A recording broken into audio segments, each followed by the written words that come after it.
The first scream echoed off the lake like a loon in heat. I had just clicked the lock shut on my new dock gate when I heard it sharp, high-pitched, and laced with pure outrage. "What do you think you're doing, Quentin?" I turned around, already knowing who it was. Nobody else in the neighborhood had a voice that could pierce concrete like Odessa Sharp, HOA president and full-time menace. She stormed down the gravel path in those ridiculous wedge heels she wore to every HOA meeting, clipboard tucked under one arm like it was an extension of her spine. "I'm locking my dock," I said. "You know, the one I paid for, on my property." Odessa's eyes narrowed like I just insulted her cat and her hairdresser in the same breath. "That dock is community access. You can't just put a gate on it." I pointed to the survey marker I'd had installed a week ago. "It's on my deed, Odessa. The HOA map was outdated. County records confirmed it last month. This dock is entirely on my lot." She paused just for a second. Then the gears started turning behind those overly plucked eyebrows. "You didn't request permission from the board." "I don't need your permission to secure my own property. The county said so. I even filed a notice with the HOA." "You'd know that if you actually read your mail."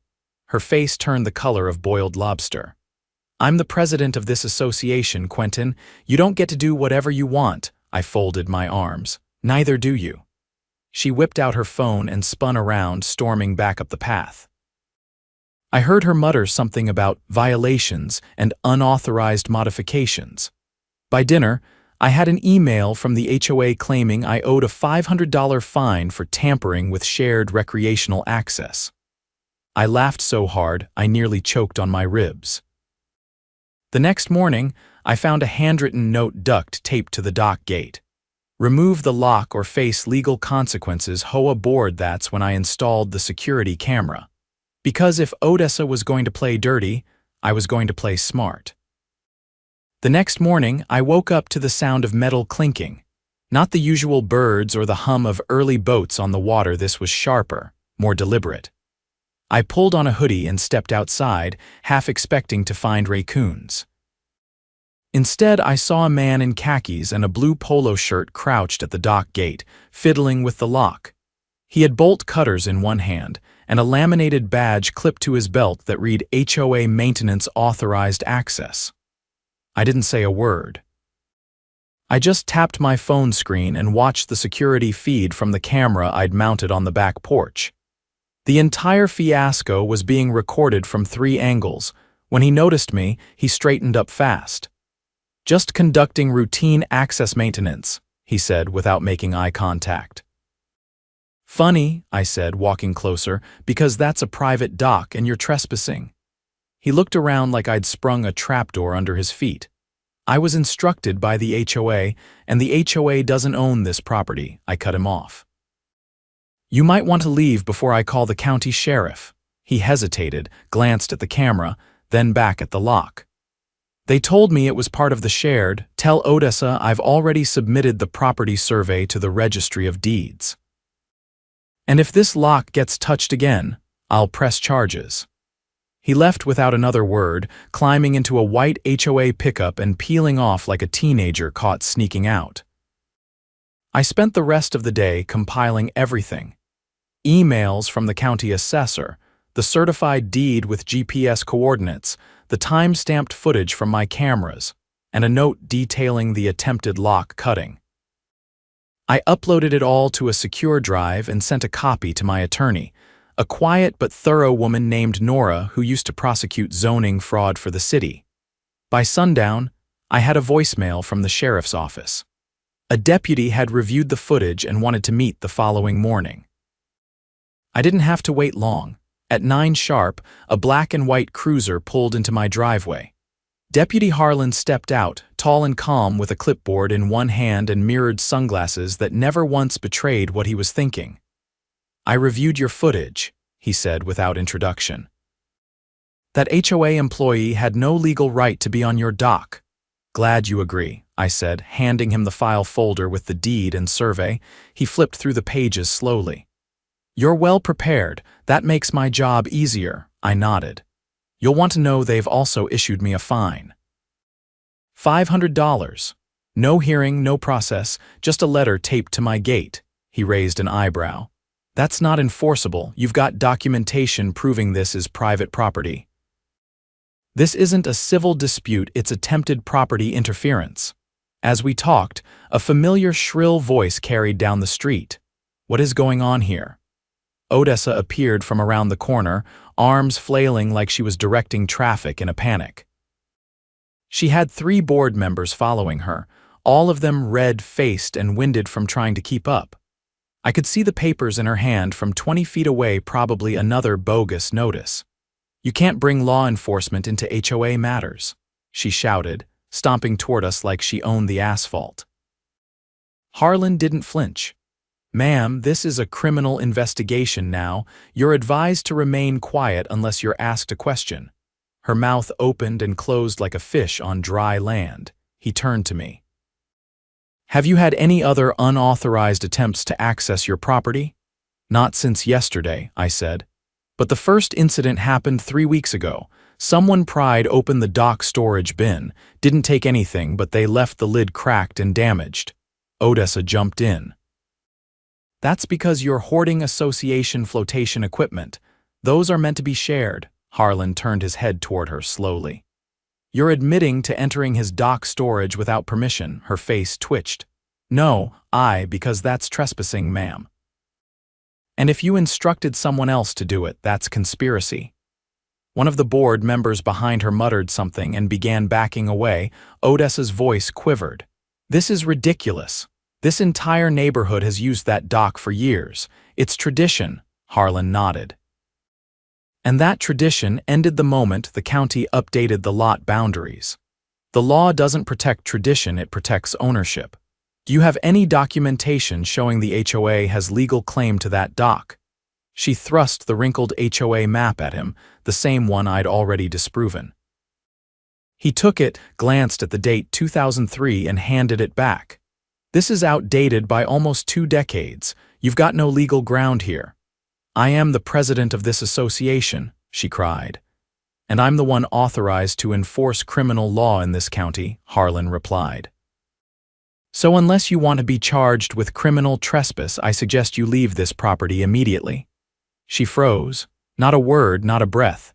Just stood there, eyes wide, hand still gripping that useless map. The silence was glorious. Then, like someone had flipped a switch, she turned and walked away. Not a stomp, not a yell. Just a quiet, tight-lipped retreat, her board trailing behind like kids caught sneaking wine at a wedding. Harlan turned to me as they rounded the corner. I'll be filing an incident report. You should consider a restraining order if this escalates further. Already in the works, I said. He gave a nod, tipped his hat, and got back in his cruiser. By the time the sunset painted the lake orange and gold, word had spread.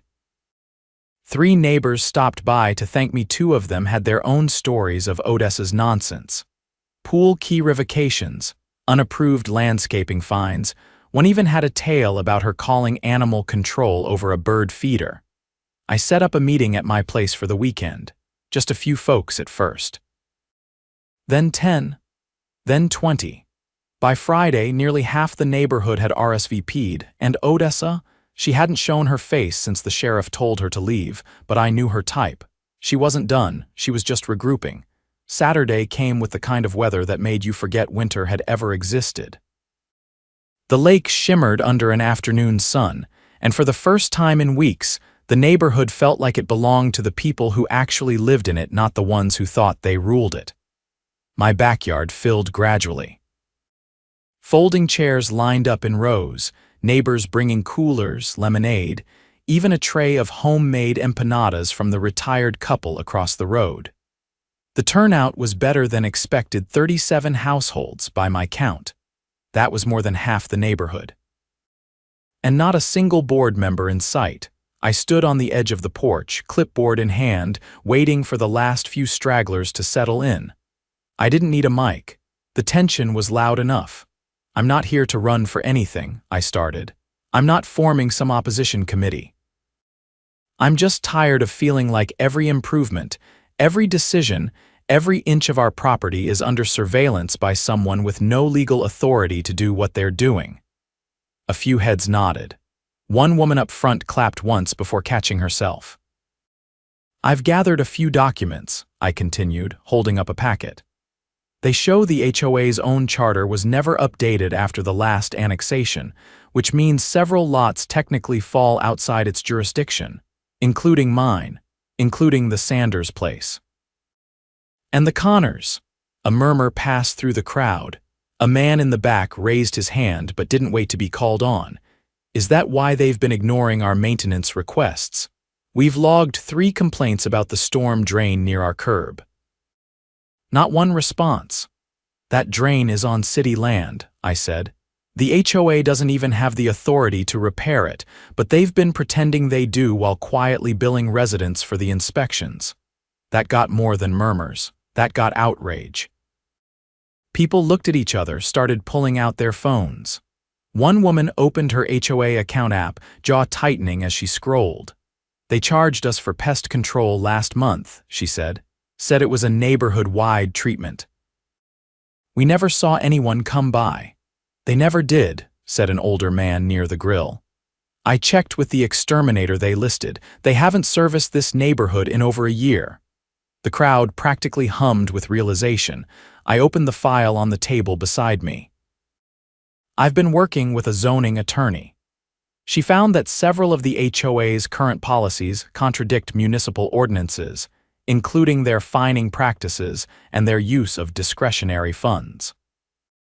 In fact, the most recent audit done 5 years ago revealed a discrepancy of over $12,000. That money was never accounted for." Gasps. One woman cursed under her breath. A retired Air Force vet near the back crossed his arms and muttered something about embezzlement. "We have 2 options," I said. "We can file a petition for a full forensic audit and force a recall of the board. Or we can take this to the district attorney's office and initiate a criminal investigation." A man in a fishing hat stood up. "Do both." That got applause. Real, loud, cathartic clapping. Someone whistled. I saw people exchanging numbers, forming little circles of strategy before I even finished laying out the petition. By the time the sun hit the treetops, we had 74 signatures. Enough to trigger a recall vote and more than enough evidence to get the district attorney's attention. But things didn't stay quiet for long. The next day, my neighbor Jasmine's single mom, nurse, and one of the most detail-oriented people I've ever met called me in a panic. "They sent a letter to my mortgage company," she said. "Claimed I was in violation of lien conditions. Said I'd refused to pay HOA fees for 6 months. "You haven't," I said, already pulling up the spreadsheet we'd started compiling. "I paid every quarter. I've got the receipts. But they're saying I'm delinquent and that the HOA has the right to initiate foreclosure proceedings." "They can't do that," I said. "Not without a formal hearing and certainly not if your account is current." "I think they forged the notice," she said quietly. "The letterhead looks off. It's not the same font as their usual mailings, and it was postmarked from a different town." That changed everything. I called Nora, my attorney, and gave her the rundown. She didn't hesitate. "That's mortgage fraud," she said. "And if they sent that to a lender using falsified documents, we're talking federal charges. Get me everything? I'll loop in the district attorney's office." We met with the DA's investigator 2 days later. I brought my binder. Jasmine brought her receipts. The investigator, a calm, sharp-eyed woman named Amira, took one look at the documents and started snapping photos with her tablet. "You're not the first neighborhood to bring something like this to us," she said. "But this is the first time I've seen it with this level of documentation." She paused on one receipt, then held up the envelope Jasmine had received. "This return address. It's an accounting firm in Fairgrove, but the firm was dissolved last year. We've got a case file on them. Already someone was using their name to funnel HOA funds from multiple neighborhoods into private shell accounts." Jasmine's hands clenched in her lap. "We'll need more," Amira said. "A pattern. If this board's been issuing forged notices, we'll find them." But we need to move carefully. You're dealing with people who already know how to cover their tracks. That night, I got an email from a board member. Not Odessa, her silence was now a screaming void, but one of her loyalists, a man named Greg who'd once fined a family for having a trampoline that violated sightline harmony. The message was short. It said I was creating division, that I was threatening the integrity of the community, that I'd be hearing from the HOA's legal counsel. I forwarded it straight to Nora, who replied within 10 minutes. There is no HOA legal counsel. They've been bluffing. By Thursday, the district attorney's office had issued subpoenas for the HOA's financial records. The sheriff's office was now actively collecting witness statements, and the local news had picked up a whisper of the story after a neighbor's cousin tipped off a reporter with one of the fake Leon notices. That evening, a news van pulled into the cul-de-sac. A young reporter stepped out and started interviewing residents near the mailbox cluster. I stayed back, watching from my porch until the reporter glanced my way and nodded. "Are you Quentin?" she asked. I nodded. "I've spoken to 3 residents who claim they were threatened with foreclosure over phantom fees. Can I ask how you got involved?" "I put a lock on my dock," I said. She blinked. "That's it. That's where it started, but it was never about the lock. It was about control." The segment aired that night. Odessa's face wasn't shown, but her voice was captured through multiple videos filed by neighbors who'd had the foresight to record HOA meetings on their phones. Her tone, her threats, her aggressive dismissals of questions, they painted a clear picture. The next morning, I found something new on my dock gate, not a threat, not a fine, a note. It read, "Thank you for standing up. We've needed this for years." No signature. Just a folded copy of a canceled check made out to Fairgrove Accounting Services, LLC, dated 2 years prior, with HOA admin fees in the memo line. I sent it to Nora. She called me the next morning. "We've got them," she said. "It's not just mismanagement. It's racketeering." By the end of the week, the sheriff's office raided the HOA storage unit Odessa had leased under the name of a shell nonprofit. They found shredded documents, multiple ledgers, and a backup hard drive with years of falsified invoices. Odessa was arrested that afternoon. Her mugshot made the local paper. She didn't scream this time. She didn't even look up. Just stared at the floor like she'd finally realized the lake wasn't hers to rule. The neighborhood didn't cheer. It didn't need to. Justice had come quietly but completely. 3 weeks after the arrest, the neighborhood looked different. Not physically, the houses were still the same mix of lakefront ranches and 2 stories with sun-bleached siding, but something had shifted in the air. Fences got repaired without permission slips. Kids played in front yards without parents glancing over their shoulders. A few seasonal flags even popped up, fluttering defiantly where Odessa once sent warnings for unauthorized decorative displays. The HOA office, if you could call it, that was locked up with a county seal on the door. The mailbox stuffed with unopened letters, and amusingly, one of those bright orange "We missed you" delivery slips. No one had gone by to collect it. Jasmine and I sat at the patio table behind her house, half a dozen legal pads spread out between us.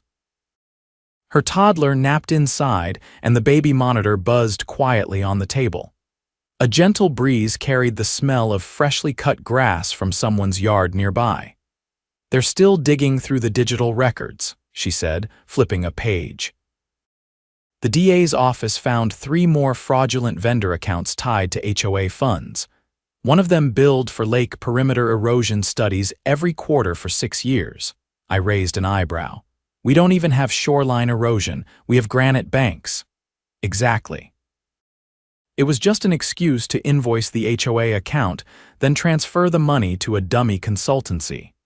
All of it points back to Odessa's sister-in-law. I leaned back in the chair and stared up at the sky. "So how deep does this go?" "Deep enough that the state's attorney general is involved now," she said. "They think she was using our HOA as a front to launder money. There's a task force reviewing 6 more associations across the county for similar patterns." I let that hang in the air while a squirrel darted across the fence behind us, a leaf stuck to its tail like a flag. Less than an hour later, Nora arrived. She parked her hybrid at the curb, rolled up with a box under one arm and a file folder in the other. Her heels clicked against the patio stones as she approached.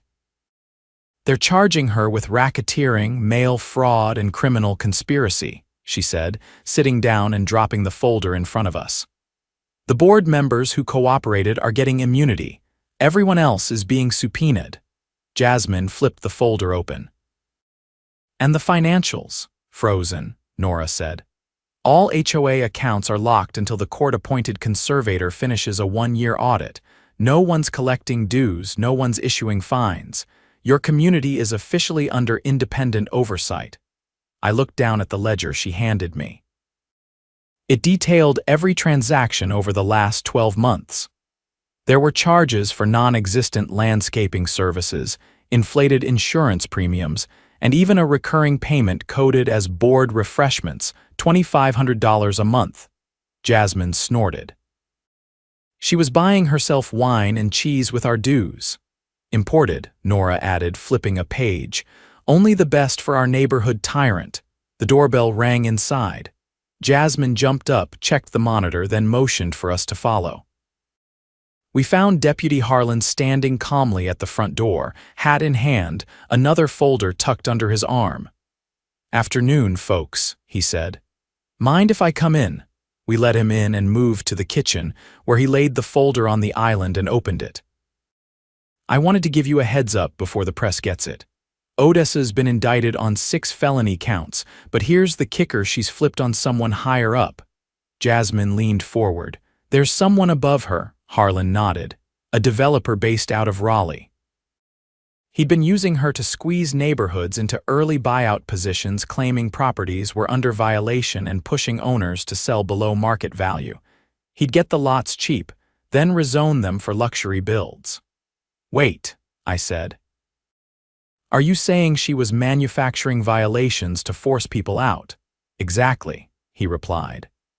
"We've got 2 families who settled and moved out last year after repeated fines and threats. Turns out she'd sent forged compliance letters to their lenders too." Just like what she tried with Jasmine, Nora's face darkened. "That's not just fraud, that's organized property theft." Harlan nodded again. "And it's going to federal court. The feds are coordinating with the state AG to build a case against the entire operation." "It's bigger than just this neighborhood." "What about us?" Jasmine asked. "Do we get to rebuild the HOA?" "You will," he said, "but it'll be under temporary receivership for now. A third-party administrator will handle accounting, communications, and board elections until your community votes on new leadership." I asked the question we were all thinking. "And Odessa?" "She's in federal custody. She won't be seeing this lake again anytime soon." For the first time in a long while, nobody had anything to say. That night, the neighborhood gathered on the green near the water. Someone brought a guitar. Kids chased fireflies. Folding chairs popped up in a half circle, and people brought coolers, snacks, even a portable projector to play an old comedy on the side of someone's garage. When I walked up, people waved. A few clapped me on the back. No speeches. No declarations. Just a quiet, collective sense of things sliding back into place. Jasmine sat cross-legged on a blanket with her toddler curled up beside her.